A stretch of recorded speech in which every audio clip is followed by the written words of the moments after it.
येऊन 1 महिना पूर्ण झालेला आहे. मागच्या 1 महिन्यापासून देशभरात फिरलो आणि मागच्या 16 दिवसापासून आम्ही जंतर मंतरवर बसलोय.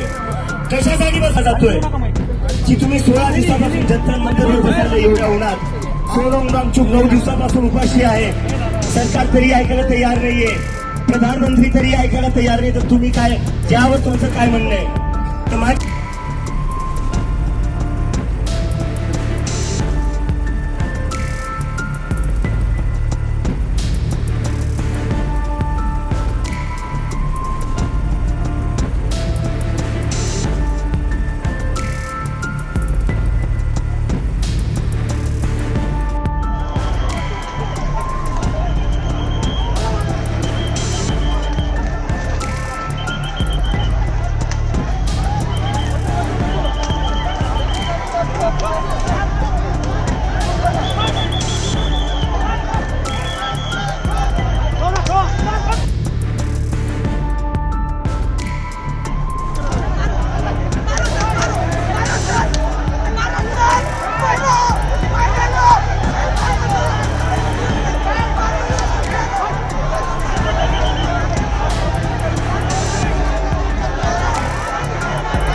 बातचीत हो रही है, पुलिस से बातचीत